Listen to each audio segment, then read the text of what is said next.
Hello guys, welcome to Abhyana IAS Academy. I am Vedveer and we are preparing for UGC NET Commerce Management and PGT Commerce. So guys, last class में हम लोगों ने accounting standard के बारे में बात करी थी। तो आप लोग को वीडियो कैसी लगी, वीडियो देखी आपने या नहीं देखी? तो जिन लोगों ने हमारी वीडियो नहीं देखी है वो वीडियोस को ज़रूर देखें और उसमें आपकी क्या राय है, आपका क्या ओपिनियन है आपका, तो वो आप कमेंट सेक्शन में ज़रूर बताइए। अगर किसी भी स्टूडेंट को कोई भी क्वेरी रहती है, कोई भी प्रॉब्लम रहती है, तो आपका जो भी नंबर हमारी स्क्रीन पर दिए रहते हैं तो उस नंबर पे आप प्लीज़ कांटेक्ट कीजिए, ताकि आपकी जो भी क्वेरीज हैं हम लोग ज़रा हैंडल कर सकें और उसमें जो भी प्रॉब्लम आ रही है आपके, उन प्रॉब्लम्स को हम आगे कंसीडर कर सकें। So welcome guys. आज की क्लास जो है वो हमारी किसके ऊपर है? फाइनेंशियल स्टेटमेंट के ऊपर है। जैसा कि मैंने आपको लास्ट क्लास में भी बताया था कि हम जो है नेक्स्ट क्लास में फाइनेंशियल स्टेटमेंट के टॉपिक्स के बारे में बात करेंगे। तो फाइनेंशियल स्टेटमेंट को एनालाइज करना, क्या क्या मेथड्स होते हैं, हम क्यों एनालाइज करते हैं, क्या क्या हमारे मेथड्स हमारे रहते हैं, टूल्स एंड टेक्निक्स क्या क्या रहती हैं, तो ब्ला ब्ला ब्ला, इन सब चीज़ों के बारे में हम लोग आज की क्लास में डिस्कस करने वाले हैं।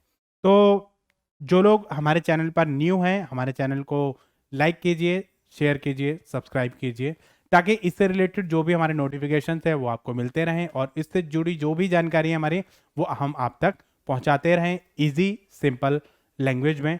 आपके जो कोर्सेज हैं वो हम लोग कंटिन्यू करवा रहे हैं आपके, तो इससे जो भी हमारी सीरीज हमारी चल रही है, हमारी अकाउंटिंग एंड ऑडिटिंग ऑलमोस्ट खत्म होने को आई है। इसमें एक दो टॉपिक हमारे छोटे छोटे टॉपिक्स बचे हैं, तो वो टॉपिक्स हम लोग खत्म करके फिर हम लोग जो वो नई यूनिट पे ऑडिटिंग की यूनिट्स पे आ जाएंगे। तो ये हमारी जो यूनिट है, देखिए ये जो यूनिट है वो बहुत ही लेंदी यूनिट्स है, इसमें टाइम कंज्यूमिंग यूनिट है। सबसे ज़्यादा जो वेटेज वाली यूनिट है वो हमारी अकाउंटिंग एंड ऑडिटिंग ही है, राइट। सो ये जो टॉपिक मैंने आपको बताया, अकाउंटिंग स्टैंडर्ड वाला जो टॉपिक बताया, वो हमारे जो है PGT commerce, UGC NET commerce, UGC NET management, इन सब के लिए इंपॉर्टेंट। तो आज वाला जो टॉपिक है वो भी हमारा कॉमर्स मैनेजमेंट, पीजीटी कॉमर्स, सब स्टूडेंट्स के लिए जो है वो इंपॉर्टेंट है। तो आप लोग इस वीडियो को एंड तक जरूर देखें, इसमें से एक दो क्वेश्चन आपके हर एग्जाम में आपको मिल ही जाते हैं। चलिए स्टार्ट करते हैं आज की क्लास। चलिए, तो हम बात करेंगे किसके बारे में? फाइनेंशियल स्टेटमेंट एनालिसिस के बारे में। क्या बताता है फाइनेंशियल स्टेटमेंट के बारे में? आप बात कीजिए कि फाइनेंशियल स्टेटमेंट होती क्या है। पहले हमने उसमें पढ़ा कि representation of financial statement, representation of this, representation of this, financial statement this. तो वही फाइनेंशियल स्टेटमेंट आज हम बात करने वाले हैं कि फाइनेंशियल स्टेटमेंट क्या होती है और कैसे हम उसको एनालाइज करते हैं। चलिए, तो फाइनेंशियल स्टेटमेंट जो है वो समरी होती है हमारी कि एक कंपनी ने क्या क्या ऑपरेटिंग एक्टिविटी करी है, क्या क्या फाइनेंसिंग एक्टिविटी करी है, क्या क्या इन्वेस्टिंग एक्टिविटीज करी हैं during a particular period of time. हमारे पास कितना पैसा आया, कितना पैसा गया, कहां कहां पर उस पैसे को यूज किया गया और कैसे कैसे उस पैसे को जो है इशू किया गया और कैसे कैसे उस पैसे को जो है लिया गया और कैसे हमने ट्रांजेक्शन जो अपनी करी है। तो उन सब का जो रिकॉर्ड मेंटेन करना, उन सबको एनालाइज करना किसका काम होता है? फाइनेंशियल स्टेटमेंट एनालिसिस का। पहले स्टेटमेंट को बनाना और बनाने के बाद स्टेटमेंट को कुछ एनालाइज करना कि ये स्टेटमेंट हमारी क्या बताती है। ठीक है, तो इससे रिलेटेड मतलब जो है हमारी एक यूजफुल इंफॉर्मेशन देगा किसको? जितने भी हमारे इन्वेस्टर हैं, क्योंकि इन्वेस्टर इन्वेस्ट करेंगे हमारी कंपनी के बारे में, तो वो ये देखेंगे भैया इस कंपनी की एसेट कितनी है, इस कंपनी की लायबिलिटी कितनी है, इस कंपनी की जो हमारी बाकी की ट्रांजेक्शन है वो कैसी कैसी हो रही है, क्रेडिटर। ठीक है, ताकि हम जो है वो ये देख सके कि मतलब उनको भी पैसों की जरूरत होती है और उनको भी कंपनी कंपनी ये देखती है कि भाई हम जो है ये बंदे जो वो हमारे पैसे दे पाएंगे या नहीं दे पाएंगे। तो हम ये सारा जो स्टेटमेंट है उनको हम देखते हैं। स्टेटमेंट देखने के बाद ही हम बता पाते हैं कि भाई ये जो कंपनी है इसकी जो रिलेटेड वर्थ है वो कितनी है और क्या ये कंपनी हमारे पैसे वापस दे पाएगी या नहीं दे पाएगी, क्या हमें इस कंपनी में इन्वेस्टमेंट करना सेफ है या नहीं है। ठीक है, तो यहां पर जो है बिजनेस रिलेटेड जो भी हमारे डिसीजंस होते हैं तो वो डिसीजंस हमारे इसमें कंसीडर किए जाएंगे और बताए जाएंगे कि भाई कैसे हम उन डिसीजंस को आगे कंटिन्यू कर सकते हैं।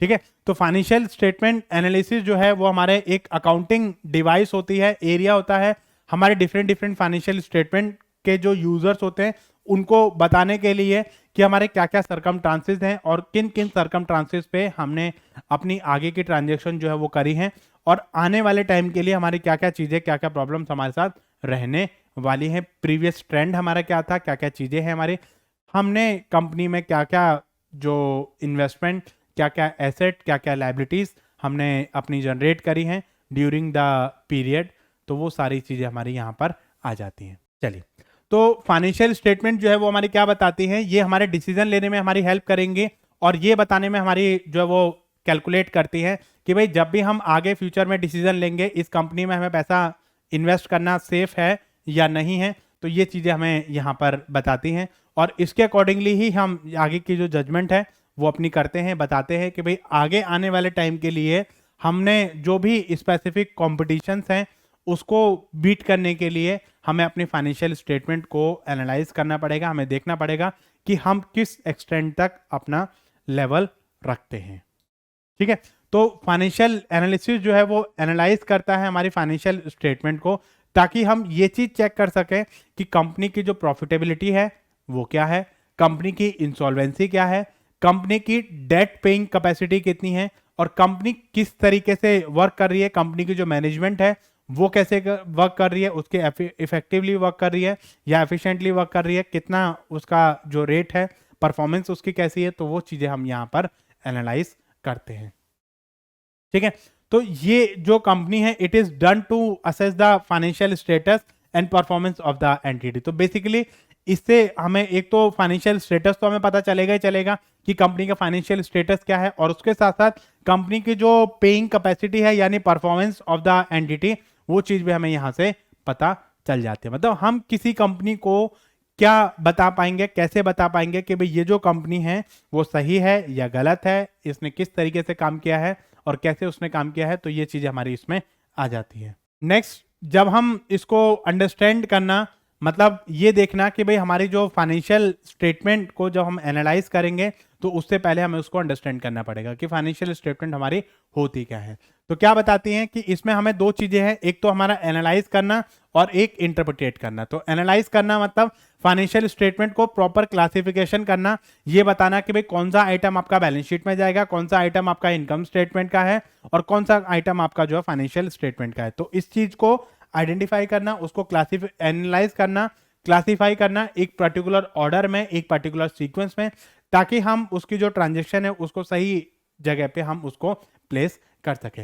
इसके साथ साथ उसको इंटरप्रिटेट करना मतलब आपका जो डेटा है वो डेटा क्या इंटरप्रिटेट करता है, क्या बताता है। आपने ठीक है भाई, आपने डेटा बना लिया, डेटा बना के आपने रिकॉर्ड कर दिया, रिकॉर्ड करने के बाद मतलब जो एक बंदा देखेगा कि भाई ये जो आपकी जो स्टेटमेंट है वो क्या है, आपकी जो कंपनी है वो क्या है। जैसे मान लो फॉर एग्जांपल आपने एक पेंटिंग बनाई, पेंटिंग जब आपने बनाई तो आपने देखा भाई कहाँ पर आपको रेड कलर करना है, कहाँ पे ब्लू करना है, कहाँ पे व्हाइट करना है। अब रेड की जगह ब्लैक कर दिया, ब्लैक की जगह व्हाइट कर दिया, ठीक है। तो यहाँ पर वो ट्रांजेक्शन को रिकॉर्ड करना आपका जो है रिकॉर्डिंग एंड क्लासिफिकेशन में आ जाएगा।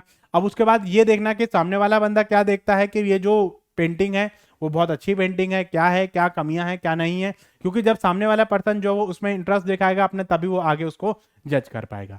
ठीक है, तो ऐसे ही आपने ट्रांजेक्शन रिकॉर्ड करी, बहुत अच्छा काम किया, लेकिन ट्रांजेक्शन को रिकॉर्ड करने के बाद आपने क्या करा, उसको इंटरप्रिटेट करना है कि आपकी जो ट्रांजेक्शन है वो क्या बताती है, किस चीज के बारे में क्या एक्सप्लेन किया जाता है।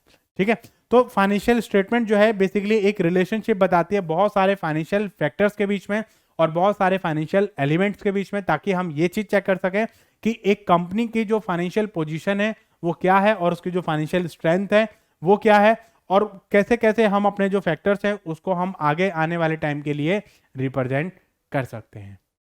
राइट, तो ये चीजें हमारी इसमें आ जाती हैं। तो यहाँ पर एक सिस्टम, ये जो हमारा है एक सिस्टमेटिक प्रोसेस होता है जहां पे हम डिवीजन करते हैं फाइनेंशियल इंफॉर्मेशन को सिंपल एंड वैल्यूएबल एलिमेंट में। मतलब हम ये देखना कि सामने वाला पर्सन जो है वो उसको कैसे जज कर रहा है, कैसे उसको देख रहा है, कैसे उसको इंटरप्रिटेट कर रहा है।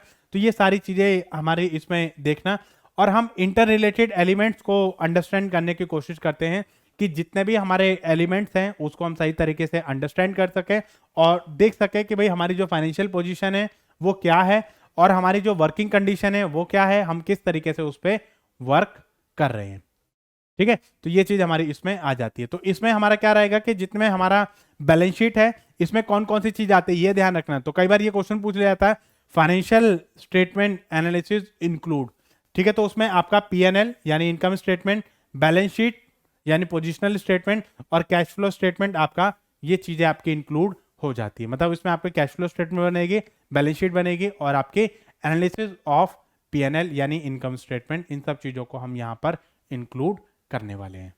तो ये जो है हमारा फाइनेंशियल स्टेटमेंट एनालिसिस बेसिकली बताता क्या है, ये बताएगा हमारा कि जितने भी हमारे यूजर हैं, यूजर को डिफाइन करेगा, उनको बताएगा इजी और सिंपल लैंग्वेज में, ताकि वो ये डिसाइड कर सकें कि उन्होंने जो इन्वेस्टमेंट करी वो सही डिसीजन था या गलत डिसीजन था, या आगे अगर कोई पर्सन उस कंपनी में पैसा इन्वेस्ट कर रहा है अपना, तो उनके लिए वो सही डिसीजन है या गलत डिसीजन। तो वही चीजें हमारी यहाँ पर आने वाली हैं और वही चीजें हमारी यहाँ पर बताता है कि उसमें हम आने वाले टाइम के लिए कैसे कैसे उसको हम रिकॉर्ड करेंगे और कैसे कैसे हम उसको जो है ये डिसाइड करेंगे कि हमने जो भी डिसीजन लिया वो सही डिसीजन है, या जो भी हम डिसीजन लेने वाले हैं वो सही डिसीजन है या गलत डिसीजन है।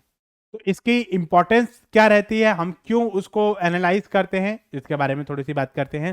देखो, जितने भी हमारे शेयर होल्डर होते हैं, शेयर होल्डर को एक मीनिंगफुल स्टेटमेंट प्रोवाइड करना, एक मीनिंगफुल इंफॉर्मेशन प्रोवाइड करना, कि ताकि वो टाइमली डिसीजन ले सकें और ये डिसाइड कर सकें कि भाई उनको आने वाले टाइम के लिए क्या क्या और कैसे कैसे डिसीजन लेने पड़ेंगे।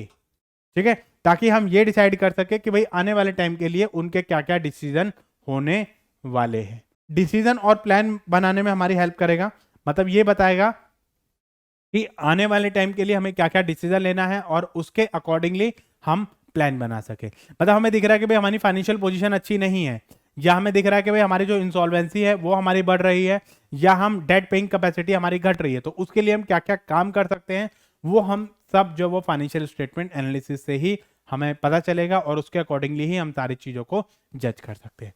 ठीक है, उसके बाद जो बंदा हमें पैसे दे रहा है उसके लिए भी ये चीजें बहुत इंपॉर्टेंट होती है कि जो बंदा हमें पैसे देगा वो क्या सोच के पैसे देगा, कि क्या हम उसका पैसा वापस कर पाएंगे या नहीं कर पाएंगे। तो उसके लिए उसको क्या चाहिए, फाइनेंशियल स्टेटमेंट चाहिए, क्योंकि स्टेटमेंट के बेसिस पे ही वो बता पाएगा कि भाई हमारी जो डेट पेइंग कैपेसिटी है वो कितनी है और किस तरीके से हम उस पर काम कर रहे हैं।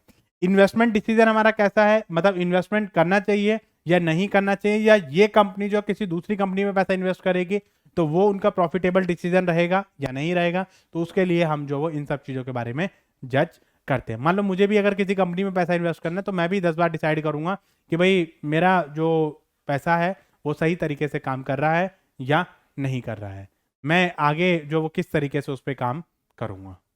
लिमिटेशंस क्या हो जाती हैं इसके, फाइनेंशियल स्टेटमेंट को जो हम एनालाइज करते हैं, ठीक है, या जो हम कंपैरिजन हम करते हैं तो उसमें क्या क्या हमारी दिक्कत आती है। सबसे पहली चीज कि ये एक तो हमारा हिस्टोरिकल रिकॉर्ड होता है। हिस्टोरिकल मतलब पास्ट हमारा डेटा होता है, उसके अकॉर्डिंगली ही हम सारी जजमेंट करते हैं। तो कई बार क्या होता है कि not useful for potential investor और lender as it does not provide any information of future और business future financial position. Present scenario को बता रहा है, फ्यूचर में क्या होगा ये थोड़ी पता आपको। ये प्रेजेंट सिनेरियो को बता रहा है, पास्ट सिनेरियो को बता रहा है, भाई इस साल में ये हुआ था, इस साल में ये हुआ था, इस साल में इतना प्रॉफिट था, इस साल में इतना प्रॉफिट था। इससे आप फ्यूचर कैसे डिसाइड कर लोगे, सिर्फ आप एक जजमेंट कर सकते हो लेकिन एंश्योरिटी नहीं ले सकते। Next, affected by the estimate और पर्सनल जजमेंट, मतलब आप एक कंपनी की जजमेंट कर रहे हो तो हो सकता है कि उसकी जजमेंट आपकी नजर में अलग हो, जब मैं उसी चीज को मैं जजमेंट करूंगा तो हो सकता है कि मेरी नजर में उसकी जजमेंट अलग हो सकता है कि आप उसको बोलो भाई ये बढ़िया कंपनी है, और हो सकता है कि उसी चीज को मैं बोल दूं कि भाई नहीं, मेरे अकॉर्डिंगली ये बेकार कंपनी है। तो वहां पर हमारा जो पर्सनल प्रिजुडाइज के बेसिस पे हमारा जो डिफरेंशिएशन आ सकता है और उसमें हमारा दिक्कत जो वो रहेगी। ठीक है, नेक्स्ट हमारा आता है डिफरेंट अकाउंटिंग प्रैक्टिसेस हमारी रहती हैं।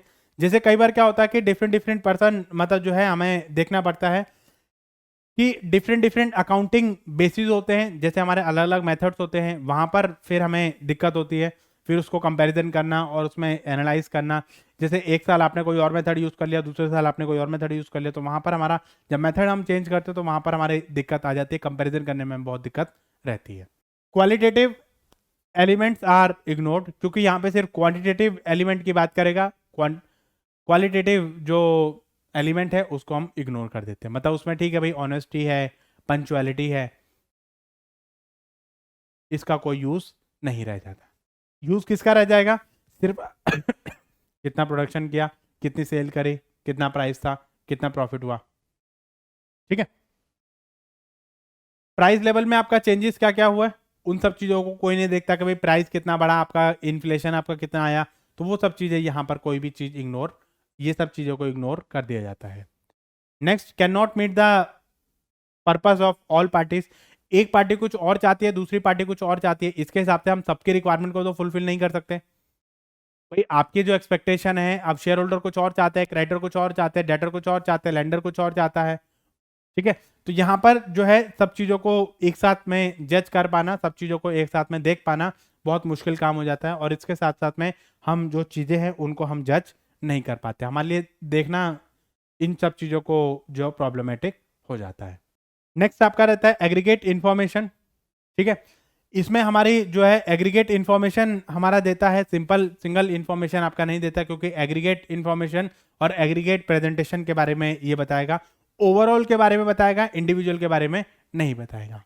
ठीक है, तो यहां पर जो है इंडिविजुअल यूजर के लिए कई बार हमारा जो डिसीजन मेकिंग है उसमें हमारी जो वो प्रॉब्लम आ जाती है, उसमें हमें देखना हमारे लिए और उसको जज करना हमारे लिए बहुत मुश्किल हो जाता है। ठीक है, तो इसके साथ में ये सारी एडजस्टमेंट करना और सारा आगे कंटिन्यू करना, इनके लिए हमारी थोड़ी सी दिक्कत हो जाती है। ठीक है, चलिए बात करते हैं टूल्स के बारे में। कुछ ऐसे टूल्स होते हैं, कुछ हमारी टेक्निक्स होती हैं जिसके थ्रू हम फाइनेंशियल स्टेटमेंट को एनालाइज कर सकते हैं, मतलब हम देख सकते हैं कि भाई इस टेक्निक के थ्रू हम अपना जो फाइनेंशियल स्टेटमेंट है उसको हम एनालाइज कर सकते हैं। देखिए, सबसे पहले चीज, दो चीजें रहती हैं, एक कंपैरेटिव और एक रहती है हमारी कॉमन साइज। सबसे पहली चीज तो हमारी ये रहती है, दो अलग अलग चीजें हैं, तो इसके बारे में थोड़ा सा आपको पढ़ना है। अब ये हम जो है पीएनएल का भी करेंगे, बैलेंस शीट का भी करेंगे, ऐसे ही कॉमन साइज हमारा पीएनएल की भी बनेगी और बैलेंस शीट की भी बनेगी। कॉन्सेप्ट समझना है आपको, बाकी चीज़ें हमारी सेम रहती है कॉमन साइज में, और उसमें क्या रहता है, जैसे आप पीएनएल का बनाओगे ऐसे ही आप बैलेंस शीट का बनाओगे। ऐसे ही आपने कॉमन साइज का देखा, कंपैरेटिव का देखा, कंपैरेटिव में जैसा आपका पीएनएल बनेगा ऐसे ही आपकी बैलेंस शीट बनेगी, ऐसे ही कॉमन साइज में ऐसे ही आपका पीएनएल बनेगा, ऐसे ही आपकी बैलेंस शीट बनेगी। ठीक है, एक तो ये तरीका होगा क्या, कॉमन साइज और आपकी कंपैरेटिव। इसके अलावा ट्रेंड एनालिसिस है, कैश फ्लो स्टेटमेंट है, रेशियो एनालिसिस है, तो ये सारी चीजें आपकी इसमें आ जाती है। बात करते हैं, देखिए सबसे पहले हम बात करेंगे कि कुछ ऐसी चीजें हमारी रहती हैं, कंपैरेटिव बैलेंस शीट के बारे में हम लोग बात करते हैं कि कंपैरेटिव बैलेंस शीट हमारी क्या होती है। कंपैरेटिव बैलेंस शीट को, अच्छा इसमें ना एक चीज और ध्यान रखना, कंपैरेटिव को हम हॉरिजॉन्टल बोलते हैं, कंपैरेटिव को बोलेंगे हॉरिजॉन्टल, और कॉमन साइज को बोलेंगे वर्टिकल। इस पे भी कई बार क्वेश्चन आ जाता है आपका कि कई बार ये पूछ लेता है कि भाई हॉरिजॉन्टल जो स्टेटमेंट हम करते हैं या हॉरिजॉन्टल इंटरप्रिटेशन जो हम करते हैं वो कौन से उसमें करते हैं, या आपका वर्टिकल करते हैं तो कौन से उसको करते हैं। तो जो कॉमन साइज होता है वो होता है वर्टिकल, और जो कंपैरेटिव होता है उसको हम बोलते हैं हॉरिजॉन्टल। इसमें हम क्या करते हैं, एज द नेम सजेस्ट कि यहाँ पर आपकी जो स्टेटमेंट है उसमें कंपैरिजन करते हैं हम एसेट का, लायबिलिटी का, कैपिटल का, और दूसरी चीजों के साथ में हम कंपेयर करते हैं, पिछले साल में कितना था, इस साल में कितना है, उसको कंपेयर कर लिया, परसेंटेज इंक्रीज निकाल ली, डिक्रीज निकाल लिया, उसके साथ में ये चीजें हमने देख ली। तो यहाँ पर जो वो हॉरिजॉन्टली टू और मोर अकाउंटिंग पीरियड को हम देखते हैं, जैसे मतलब आपने क्या करा, 2022 चल रहा है, 2021 और 2020 के साथ में आपने इसको कंपेयर कर लिया, मतलब देख लिया भाई पिछले साल इतना था, इस साल इतना है, इस साल इतना है, इस साल इतना है, तो उससे क्या है कि ये चीज़ों का आपको पता चल जाएगा। एडवांटेज क्या रहते हैं, रियलिस्टिक अप्रोच रहती है, चेंजेस को ट्रैक कर सकते हो कि भाई हमारे क्या क्या चेंजेस आ रहे हैं, बढ़ रहा है, घट रहा है, पिछले साल कितना था, बढ़ा था, इस पिछले साल से इस बार बढ़ गया, उससे पिछले साल से पिछले साल बढ़ा था या घटा था, तो ये चीज़ आपके इसमें आ जाती है। ट्रेंड्स का आपको पता चल जाएगा, प्लानिंग करने में आपकी हेल्प कर देगा, मतलब इससे आपको ट्रेंड्स का पता चल जाता है कि भाई हमारे जो ट्रेंड्स हैं वो क्या क्या चल रहे हैं और हमारी क्या क्या जो प्लानिंग है वो हमारी इसमें आ रही है। यहां पर हमारे कुछ कॉलम्स बनेंगे हमारे, ठीक है। ये कॉलम्स मैं बता देता हूं आपको। फर्स्ट कॉलम में आपका जो है कंपोनेंट और एलिमेंट लोगे आइटम के। सेकंड कॉलम में उनके जो जो भी आपके जो भी उनका अमाउंट रहेगा वो आप दिखाओगे, ठीक है। थर्ड कॉलम में, चलो मैं आपको दिखाई देता हूं, ये देखिए, ये एक फॉर्मेट है। इस फॉर्मेट के अकॉर्डिंगली ही आप चीजों को तैयार करोगे। ये आपकी एक बैलेंस शीट है, ठीक है। ये आपका क्या है, लायबिलिटी साइड है। Equity and liability, equity equity fund यानी share holder fund, share capital, reserve and surplus, non current liability, long term borrowing, current liability, trade payable और आपकी शॉर्ट टर्म बोरोइंग, ठीक है। ये आपका जो है 2018 का है, ये 2017 का है, ठीक है। इसमें हमने क्या क्या चीजें चेंजेस आपने देखा कि भाई क्या क्या चेंजेस हमारे आए, बढ़ा या घटा, तो वो चीज आप देखोगे। 2018 में इतना है, 17 में इतना था, तो कोई चेंजेस नहीं आया, 0% हो गया, ठीक है। इसमें 25,000 था, इसमें आपका 20,000 था, कितना बढ़ा आपका 5,000, कितना परसेंट है 25% है, कितना बढ़ा 20 से 25,000 होगा, कितना बढ़ गया 25%। कुछ चीजें आपकी बढ़ेंगी, कुछ चीजें आपकी घटेंगी, तो इससे आपको ये पता चल जाएगा कि भाई आपने क्या क्या जो चेंजेस है वो आपने करे हैं, कौन सी चीज बढ़ी है, कौन सी चीज आपकी घटी है, ठीक है। तो कंपैरिजन हम क्यों बोलते हैं, क्योंकि यहाँ पे ये 2008 और 2017, मतलब 2018 और 2017 को हमने कंपैरिजन करा है आपस में और देखा है कि भाई कौन कौन सी चीजें हमारी इसमें आ रही हैं, ठीक है। सारे आइटम 2018 के लिख लिए, 17 के लिख लिए, इंक्रीज वैल्यू आपने लिख ली, परसेंटेज आपने देख लिया, तो उसके हिसाब से आप देख सकते हो कि भाई कौन कौन सा आइटम आपका बढ़ा है, कौन कौन सा आइटम आपका घटा है, ठीक है। 2017 में हमारी जो एसेट थी वो इतनी थी, 2018 में हमारी इतनी हो गई, ठीक है। और ऐसे ही हमारी जो लाइबिलिटीज है वो आपको पता चल जाएंगे क्या कौन कौन सी लाइबिलिटी बढ़ी है और कौन कौन सी लाइबिलिटी आपकी घटी है, तो वो सारी चीजें आपकी यहाँ से पता चल जाएंगी, ठीक है। तो इसमें ये जो चीजें हैं वो इसमें आ जाएंगे। ऐसे ही हम जो है क्या करेंगे, जैसे हमने इसका करा है बैलेंस शीट का, ऐसे ही हम जो है वो पीएनएल का करेंगे। जैसे बैलेंस शीट का करा है ऐसे ही हम पीएनएल का करेंगे। उसमें भी सारी चीजें ये रहती है कि भाई इनकम और एक्सपेंसेस आपके क्या हैं, 2 और मोर अकाउंटिंग पीरियड के हिसाब से हम सारी चीजों को देख सकते हैं, एनालाइज कर सकते हैं और उसके अकॉर्डिंगली हम सारी अपनी जो जजमेंट है वो कर सकते हैं। जैसे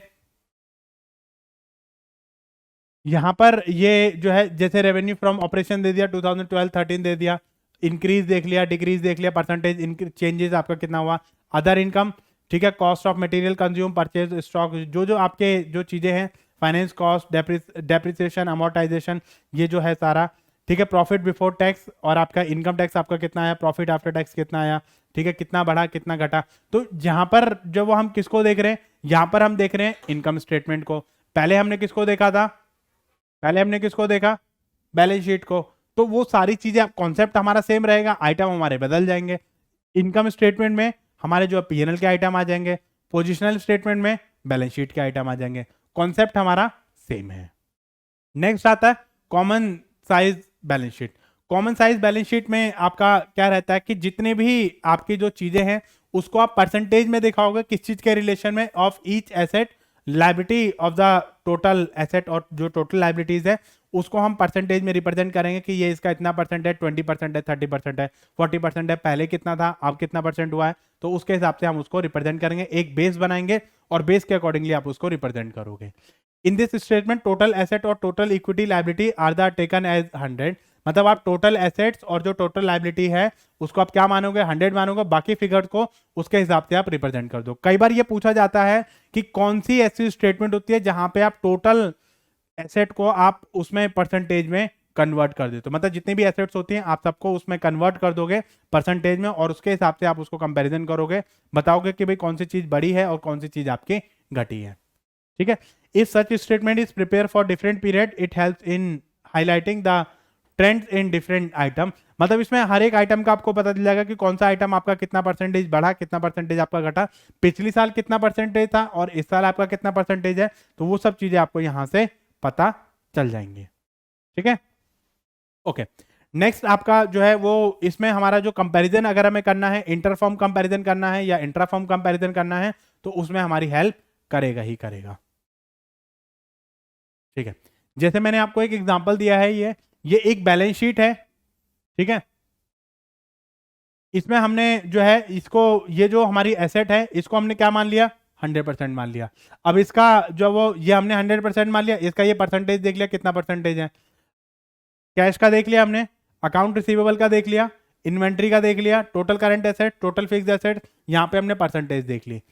ऐसे ही आपने करंट लायबिलिटी का देख लिया कि करंट लायबिलिटी आपके क्या क्या है, ठीक है। तो उसके हिसाब से हमने क्या करा, उसको जो टोटल लायबिलिटी हमने क्या मान ली, 100% मान ली, ठीक है। अब बाकी आइटम आपने देख लिया, अकाउंट पेबल कितने हैं, एक्रूड एक्सपेंसेस आपके कितने हैं, शॉर्ट टर्म डेट आपका कितना है, ठीक है, टोटल आपका कितना हुआ, लॉन्ग टर्म डेट आपका कितना है, ठीक है, टोटल लायबिलिटी आपकी कितनी हुई, शेयर होल्डर इक्विटी कितनी है आपकी। तो ये सारा आपने उसको परसेंटेज में कन्वर्ट कर लिया। तो आप 100 किसको मानोगे, टोटल एसेट्स को। आप जब एसेट को कंपैरिजन करोगे तो आप टोटल एसेट्स को 100 मानोगे, फिर बाकी हर एक आइटम का देख लो कितना कितना परसेंटेज है। तो इससे आप ये कंपैरिजन कर सकते हो कि कौन सा किसका प्रपोर्शन ज्यादा कवर कर रहा है, ठीक है। तो इन सब चीजों को हम यहाँ पर रिप्रेजेंट कर सकते हैं, मतलब देख सकते हैं कि भाई कौन सी चीजों को हम कैसे यहाँ पर देखेंगे, ठीक है। चलिए, ऐसे ही हमारा एक और मेथड हमारा होता है, जैसे मैंने ये आपको बताया ना, जैसे मैंने इस चीज के बारे में आपको बताया, ऐसे ही आप जो है वो इनकम स्टेटमेंट का भी आप कंपैरिजन आप करोगे, मतलब उसमें आप सेल्स को जो वो 100 मानोगे और बाकी चीजों के हिसाब से आप उसको कंपैरिजन कर लोगे, मतलब देख लोगे कि भाई आपका जो टोटल जो अमाउंट है वो किसका कितना कितना परसेंटेज है और बाकी जो आइटम है वो आपके किस तरीके से आपके रिप्रेजेंट हो रहे हैं, ठीक है। तो ये चीज हमारी इसमें आ जाती है। नेक्स्ट आता है आपका cash flow analysis. Cash flow analysis भी एक मेथड होता है आपका कंपैरिजन करने का फाइनेंशियल स्टेटमेंट को। कैश फ्लो स्टेटमेंट हमारी क्या होती है, कैश फ्लो स्टेटमेंट जो है वो हमारे ये बताता है कि कोई भी हमारी ट्रेडिंग कंसर्न है तो उसमें हमारा कितना कैश इनफ्लो हुआ और कितना कैश आउटफ्लो हुआ during the period of time. तो उसमें हमारा जो इनफ्लो है वो हमारा कितना है, आउटफ्लो है वो हमारा कितना है, पॉजिटिव कैश फ्लो है या नेगेटिव कैश फ्लो है। मतलब पॉजिटिव कब होगा, जब हमारा इनफ्लो ज्यादा रहेगा आउटफ्लो से, और नेगेटिव कब होगा, जब आउटफ्लो हमारा ज्यादा हो जाता है इनफ्लो हमारा कम हो जाएगा। तो उसके हिसाब से जो वो हम यहाँ पर देख सकते हैं। तो कैश फ्लो जो एनालिसिस है, कैश फ्लो से भी हम ये चीज जज कर सकते हैं, ये स्टेटमेंट हमारी बनेगी उसमें। ये मैं आपको नेक्स्ट क्लास में मैं आपको बताऊंगा कैश फ्लो स्टेटमेंट और रेशो के बारे में। ये दो हमारे जो इंपॉर्टेंट एस्पेक्ट है, इससे रिलेटेड आपके क्वेश्चन आते ही आते हैं, ठीक है। तो इसमें हम जो है उसको कंपाइल करते हैं और ये देखते हैं। अच्छा, इसकी जरा मुझे ये बता दिए कैश फ्लो स्टेटमेंट कौन सी उसमें आती है, अकाउंटिंग स्टैंडर्ड। अब आप बोलोगे सर आपने ये क्या पूछ लिया, ठीक है। तो ये आपकी किस में आती है, AS3 में आती है, अकाउंटिंग स्टैंडर्ड 3 में आती है। इसमें सारा ये बताया गया कि अच्छा कैश फ्लो स्टेटमेंट कौन कौन सी एक्टिविटी में डिवाइड करता है, 3 एक्टिविटी में डिवाइड करेगा। कौन कौन सी, आपकी operating activity, investing activity, financing activity, ठीक है। तो वही चीज हमें आइडेंटिफाई करनी पड़ती है कि ऑपरेटिंग एक्टिविटी में आपका कैश इनफ्लो कितना हुआ, आउटफ्लो कितना हुआ, इन्वेस्टिंग एक्टिविटी में कैश इनफ्लो कितना हुआ, आउटफ्लो कितना हुआ, ऑपरेटिंग, इन्वेस्टिंग और आपका फाइनेंसिंग एक्टिविटी में कैश इनफ्लो कितना हुआ और कैश आउटफ्लो कितना हुआ। तो ये सारी चीजें हमारी यहां पर बताता है, ठीक है। चलिए, ऐसे ही हमारा एक और हमारा ट्रेंड आता है, ठीक है। तो उसमें हम जो है एक और हमारा एनालिसिस रहता है जिसको हम बोलते हैं रेशो एनालिसिस। रेशो है बेसिकली क्या करती है, वो ये बताती है डिफरेंट डिफरेंट आइटम्स के बीच में क्या रिलेशनशिप आपका है। अगर हम एक आइटम को दूसरे आइटम के साथ में कंपैरिजन कर रहे हैं तो उसमें हमारी क्या रेशो बन रही है, क्या उसका प्रपोर्शन है, क्या उसकी परसेंटेज है। तो इस चीज को हम क्या बोलेंगे, रेशो एनालिसिस बोल देते हैं। तो जितने भी हमारे आइटम हैं, चाहे वो P&L के हैं, चाहे वो हमारी बैलेंस शीट के हैं, तो उसके बहुत सारी हमारी रेशो हैं, वो रेशो हम यहाँ पर कैलकुलेट करते हैं। तो रेशो जो है एक क्वांटिटेटिव रिलेशन रिप्रेजेंट करता है टू डिफरेंट आइटम्स के बीच में, और उनके बीच में क्या रिलेशन आता है और क्या इससे हमारा आने वाली जो स्टेटमेंट है उस पर क्या फर्क पड़ने वाला है। तो ये चीज हम यहाँ पर देखते हैं, ठीक है। तो इसमें हम देखते हैं कि भाई हमारी जो इनकम स्टेटमेंट है और जो हमारी पोजिशनल स्टेटमेंट है, यानी हमारी जो बैलेंस शीट है और जो हमारी P&L है, उसमें हमारा क्या क्या फर्क पड़ने वाला है और कैसे कैसे इसमें हम आगे कंटिन्यू करने वाले हैं। तो देखते हैं इसमें कि हमारी जो रेशो है वो हमारी क्या क्या बताएगी। रेशो हमारी बताती है कि सॉल्वेंसी पोजीशन आपकी क्या है, आपकी एफिशिएंसी क्या है, आपकी जो प्रॉफिटेबिलिटी है वो क्या है, और आप कैसे कैसे जो है वो आप आगे वर्क करोगे, आपकी जो परफॉर्मेंस का जो लेवल है वो क्या है, और कैसे आप ग्रोथ करोगे आने वाले टाइम के लिए। तो ये सारा आपकी जो ग्रोइंग कैपेसिटी है वो कितनी है, ईपीएस आपका कितना है, डीपीएस कितना है, आपका इंटरेस्ट कवरेज रेशो आपकी क्या है, आपकी करंट रेशो क्या है, क्विक रेशो क्या है, बहुत सारी रेशो हम यहाँ पे कैलकुलेट करते हैं। तो इसके बारे में मैं आपको डिटेल में एनालिसिस बताऊंगा, लेकिन फिलहाल आप ये मान के चलिए कि जो रेशो एनालिसिस होता है वो आपके डिफरेंट डिफरेंट क्वांटिटेटिव रिलेशन को रिप्रेजेंट करेगा और बताएगा कि इस आइटम का इस आइटम के साथ में ये रिलेशनशिप है। नेक्स्ट आपका आता है trend analysis. Trend analysis basically हमारा क्या बताता है, trend analysis is also a technique of financial statement analysis. ये हमारा क्या बताता है कि ये हमारा जो है डिफरेंट डिफरेंट टाइम पीरियड के अकॉर्डिंगली एक ट्रेंड को बताता है कि भाई इस टाइम पे ये चीज़ें हमारी इंक्रीज हो रही हैं, डिक्रीज हो रही हैं, पिछले 5 सालों से 10 सालों में आपकी ये जो चीज़ें हैं कंटिन्यूसली इंक्रीज हो रही हैं या कंटिन्यूसली डिक्रीज हो रही है, तो उससे हमें एक ट्रेंड का पता चल जाता है। लेकिन अगर 1 साल का ही डेटा है तो आप उसे ट्रेंड नहीं पता कर सकते हो, उसमें कम से कम 5 से 10 साल का डेटा आपके पास होना चाहिए। ठीक है, तो यहाँ पर different different period of time के अकॉर्डिंगली आपको एक ट्रेंड का पता चल जाता है, आपको एक सीक्वेंस एक पैटर्न का पता चल जाता है कि इस चीज में ये चीज आपकी बढ़ रही है और इन चीजों में ये चीज आपकी घट रही है। तो उससे आपको जो है जैसे मंथली बेसिस पे, क्वार्टरली बेसिस पे, ईयरली बेसिस पे, हाफ ईयरली बेसिस पे, इस पे जो वो आप उसको एक पीरियड के हिसाब से और दूसरे पीरियड के अकॉर्डिंगली आप उसमें जजमेंट कर सकते हैं। ठीक है, तो यहाँ पर जब हम उसको कंपैरिजन करेंगे तो उसमें हम देख सकते हैं कि भाई कौन सी चीज़ आपकी बढ़ रही है, कौन सी चीज़ आपकी घट रही है। तो उसमें पहले तो आप डिक्रीज और इंक्रीज को देखोगे। जैसे मान लो मैंने आपको बताया था कि 25,000 हो गया, पहले आपका 20,000 था। पहले तो आपको क्या करना है, ये डिफरेंस देखना है। डिफरेंस कितना आ रहा है आपका 5,000 का। इनिशियल कितना था 20,000 का, उसको इनिशियल वाले से डिवाइड कर दो, मल्टीप्लाइड बाय 100। तो इसमें ये हो गया आपका 5 4 जा 20 और इससे ये हो गया 25। तो इसका मतलब इसमें चेंजेस कितना आया आपका 25%। तो ये चीज़ आपको जो वो यहाँ से पता चल जाती है कि भाई आपको जो है कितनी वैल्यू आपकी इंक्रीज हो रही है और कितनी वैल्यू आपकी डिक्रीज हो रही है। ठीक है, चलिए, तो यहाँ पर एक जो है आइटम आपको दिए गए हैं। जैसे आपको 2010 11 11 12 12 13, ठीक है, रेवेन्यू आपको दिया गया है, इसको आपने 100% मान लिया। ये आपका कॉमन साइज इनकम स्टेटमेंट का एग्जांपल है। ठीक है, तो उसमें रेवेन्यू आपने देख लिया, ग्रॉस प्रॉफिट आपने देख लिया, ऑपरेटिंग एक्सपेंसेस, ये सारी चीज़ें आपने इसको वो कर लिया, और आपने उसके हिसाब से आपने देख लिया कि कौन कौन सी चीज़ें आपकी बड़ी हैं, कौन कौन सी चीज़ें आपकी घटी हैं। तो उसके हिसाब से हम यहाँ पर जो वो अपना कंपैरिजन कर लेते हैं, मतलब देख सकते हैं कि भाई कौन कौन सी चीज़ें आपकी यहाँ पर रिप्रेजेंट हो रही हैं। ठीक है, जब हम किसी भी चीज़ को कंपैरिजन करते हैं, आप जैसे मान लो फाइनेंशियल स्टेटमेंट को आपने एनालाइज किया, तो एनालाइज को आप यूज़ कहाँ पर करोगे, उसको कंपैरिजन करने में यूज़ करोगे। अब ये कंपैरिजन आप किसके थ्रू कर सकते हो, तो इसमें आपका इंट्रा फर्म कंपैरिजन होता है, इंटर फर्म कंपैरिजन होता है, इंटर पीरियड कंपैरिजन और ट्रेंड एनालिसिस। तो ये डिफरेंट डिफरेंट टाइप के कंपैरिजन होते हैं जो कि हम यहाँ पर कर सकते हैं, देख सकते हैं कि भाई किस किस तरीके से चीज़ें आपकी एनालाइज होंगी। क्या बताता है, intra firm comparison with in the firm, दो फर्म के बीच में कंपैरिजन, मतलब एक ही फर्म के डिफरेंट डिफरेंट डिपार्टमेंट है, डिफरेंट डिफरेंट प्रोडक्ट है, तो उनको कंपैरिजन करोगे, इंट्रा फर्म कंपैरिजन। दो फर्म के बीच में कंपैरिजन करोगे, फर्म ए और फर्म बी, दोनों में से किसकी प्रोग्रेस अच्छी है और किसकी प्रोग्रेस बेकार है, तो उसको कंपैरिजन जब आप करोगे तो वो आप फाइनेंशियल, दोनों का फाइनेंशियल स्टेटमेंट को एनालाइज करो, फिर उसको कंपैरिजन कर लो। ठीक है, ऐसे ही आप इंटर पीरियड कंपैरिजन, एक ही साल के अंदर आप प्रोग्रेस देखना चाहते हो, मतलब आप मंथली आप देखना चाहते हैं या आप हाफ ईयरली या क्वार्टरली आप देखना चाहते हैं, तो उसमें आपने देख लिया भाई पिछले क्वार्टर में इतनी थी, इस साल में इतनी थी, एक ही साल के अंदर हो गया। या आप 2 साल में, 3 साल में, 4 साल में आप डेटा आप देखना चाहते हो, तो उससे आप ये जो है इंटर पीरियड कंपैरिजन और आपका ट्रेंड एनालिसिस एक ही साल का आप करोगे। ठीक है, या आपका डिफरेंट डिफरेंट पीरियड के बीच में करोगे, आपको ज़्यादा टाइम पीरियड आपको पता है, उसका डेटा आपको पता है, तो ट्रेंड एनालिसिस भी आप कर सकते हो।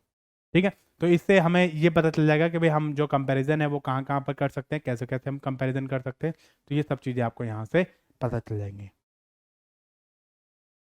चलिए, ऐसे ही हमारी एक और स्टेटमेंट बनती है जिसको हम बोलते हैं फंड फ्लो स्टेटमेंट। ठीक है, या फंड फ्लो एनालिसिस। देखो, फंड फ्लो एनालिसिस बेसिकली जो है, अगर एक कंपनी में कोई फंड नहीं होगा तो हमारी जो ऑर्गेनाइजेशन है वो ग्रो नहीं कर पाएगी। तो बेसिकली यहाँ पर जो है, इसमें क्या करेगा, जो फंड फ्लो जो स्टेटमेंट है वो हमारा ये बताती है कि हमारा जो है चेंजेस इन वर्किंग कैपिटल,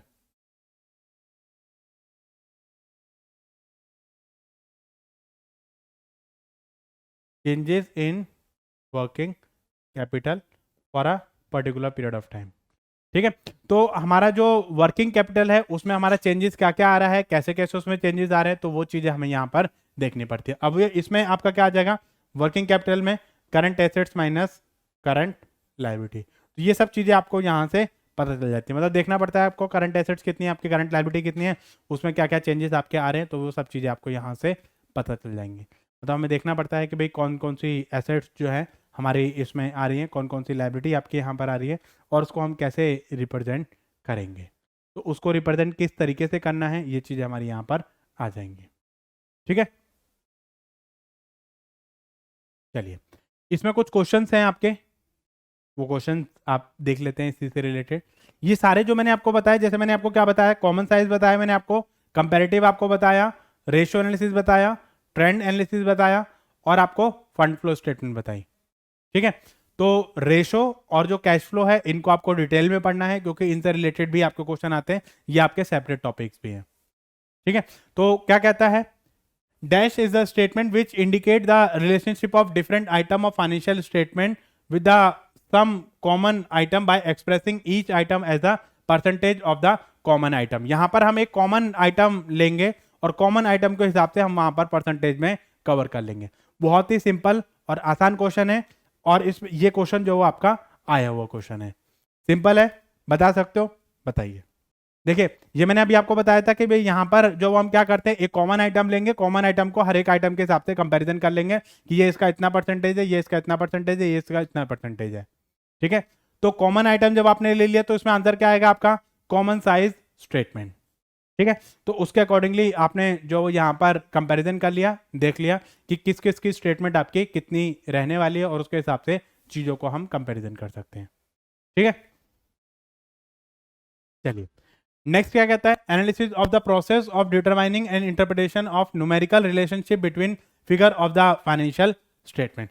यहाँ पे न्यूमेरिकल रिलेशनशिप बताएगा कि जितने भी हमारी फाइनेंशियल फिगर हैं या फाइनेंशियल स्टेटमेंट हैं, उनका आपस में क्या रिलेशन है, कैसे वो रिप्रेजेंट कर रही है, तो उनको किस तरीके से हम रिप्रेजेंट करेंगे। तो ये चीज हमारी क्या बताएगा, ये हमारा रेशो बताता है, क्योंकि रेशो में ही आपकी जो क्वांटिटेटिव एस्पेक्ट है, quantitative relation relationship expression, relationship expression हमारा यहाँ पर आ जाएगा। तो इसके अकॉर्डिंगली हम जो चीज़ें हैं ये देख सकते हैं कि भाई हमारा कहाँ कहाँ पर कितना कितना क्वालिटेटिव, हमारा जो क्वांटिटेटिव एक्सप्रेशन है वो हमारा डिफरेंट डिफरेंट आइटम्स के बीच में कितना आ रहा है, किसका कितना रेशो पर कितना रेशो है, ये चीज़ें हमारी यहाँ पर आ जाएंगी। नेक्स्ट क्या कहता है, analysis of any financial statement consist analysis of. हम कोई भी फाइनेंशियल स्टेटमेंट के बारे में बात करेंगे तो उसमें कौन कौन सी चीजें आएंगी, ये मैंने आपको स्टार्टिंग में ही बता दिया था। इसमें trading account, PNL, balance sheet, trading account और आपका ऑल ऑफ दी अबव, ये दोनों तो आपके आते ही आते हैं। ट्रेडिंग को एक बार को अगर आप छोड़ भी दोगे, ट्रेडिंग और पीएनएल अब आपका मर्ज हो जाता है। इनफैक्ट अब आपको पीएनएल भी खत्म करके इनकम स्टेटमेंट आपका दे दिया है, तो उसमें ट्रेडिंग भी और आपका पीएनएल दोनों आपके मर्ज हो जाते हैं। ठीक है, तो इसमें आपका जो आंसर आएगा वो क्या आएगा, ऑल ऑफ दी अबव आएगा। सिंपल और इजी क्वेश्चंस। ठीक है, तो guys thank you for watching this video. I hope ये जो कॉन्सेप्ट है ये आपका क्लियर हो गया होगा, और इसमें जो भी क्वेरीज, जो भी कॉन्सेप्ट, आपके जो भी डाउट हैं आपके, वो आप जरा कमेंट सेक्शन में बताइए। और इसके साथ साथ आपको वीडियो कैसी लगी ये कमेंट सेक्शन में जरूर बताइए। इसमें कोई भी क्वेरी, कोई भी कमेंट, मतलब कोई भी क्वेरी, कोई भी डाउट अगर आपका रह गया है तो वो आप जरा यहाँ पर बता सकते हो। तो नेक्स्ट क्लास के लिए हमारा टॉपिक क्या रहने वाला है? नेक्स्ट क्लास के लिए हमारा टॉपिक रहेगा cash flow statement and ratio analysis. इसमें से आपके क्वेश्चन आते ही आते, इसमें से तो इनफैक्ट आपके प्रैक्टिकल क्वेश्चन भी आते हैं, रेशो में से आपके थियोरटिकल क्वेश्चन आते हैं। तो रेशो और आपका जो कैश फ्लो स्टेटमेंट है ये दोनों हम लोग नेक्स्ट क्लास में करेंगे, ठीक है। तो इसमें जो है हम कैश फ्लो स्टेटमेंट और रेशो एनालिसिस दोनों को आपको पढ़ के आना है ताकि हम नेक्स्ट वीडियो में इस टॉपिक को बहुत अच्छे से कवर कर सकें। So guys, keep smile, study hard and rock the exam, ठीक है। तो आपको जो भी क्वेरी, जो भी डाउट है, ये जो स्क्रीन पे जो नंबर दिए हुए हैं इन नंबर्स पे आप कांटेक्ट कर सकते हैं। और वीडियो आपको कैसी लगी इस सेक्शन के लास्ट में आप कमेंट सेक्शन में जाइए और टाइप कीजिए, बताइए आपका क्या ओपिनियन है इस वीडियो के बारे में। और जितने भी स्टूडेंट हमारी प्रीवियस वीडियो को नहीं देख पा रहे हैं वो प्रीवियस वीडियो को जरूर देखें ताकि एक फ्लो बन जाए आपके स्टडी का। एक आपको एक फ्लो और पैटर्न में अगर आप स्टडी करोगे तो डेफिनेटली आपका जो एग्जाम होगा वो क्रैक हो पाएगा। ऐसा नहीं करना है आपको एक टॉपिक इसका पढ़ लिया, एक टॉपिक इसका पढ़ लिया, ऐसा आपको नहीं करना है। एक फ्लो में स्टडी करोगे, एक टॉपिक को आप पहले कंटिन्यू करो, उसको कंप्लीट करो एक यूनिट को, ठीक है। एक यूनिट आपकी कंप्लीट हो गई, उसके आप एमसीक्यू करो, तब जाकर के आपका जो एग्जाम है वो क्वालिफाई हो पाएगा। ऐसा नहीं है कि आपने जो वो एक यूनिट ये कर ली, एक यूनिट आपने इधर इधर से वो कर ली, तो आप एक यूनिट को पहले आप कंप्लीट कर लो ताकि आप उसमें ये भी देख सको कि भाई हमारी ये यूनिट हमारी कंप्लीट हो गई है, ठीक है। आपका जैसे मैंने आपको स्ट्रेटजी में मैंने आपको बताया था कि आपकी 5 to 6 यूनिट को आपको बहुत अच्छे से होल्डिंग आपको करनी है, ठीक है। जो आपकी पॉजिटिव यूनिट है जिस पे आपको लगता है कि भाई ये यूनिट हमारी स्ट्रॉन्गर यूनिट है तो उस पर आपको काम करना है और उसको अपनी जो है कि आपको ग्रिप में रखना है ताकि इसमें से कोई भी क्वेश्चन आ जाता है, कैसा भी क्वेश्चन आ जाता है तो हम कैसे करके उसको एग्जाम को क्रैक करेंगे ही करेंगे। तो थैंक यू गाइस, मिलते हैं जल्द ही नेक्स्ट वीडियो में, तब तक नमस्कार। और आप वीडियो को लाइक करते रहिए, शेयर करते रहिए, सब्सक्राइब, हमारे चैनल को सब्सक्राइब कर लीजिए ताकि इससे रिलेटेड जो भी नोटिफिकेशन है वो आपको मिल सके। सो थैंक यू गाइस, मिलते हैं जल्द ही नेक्स्ट वीडियो में।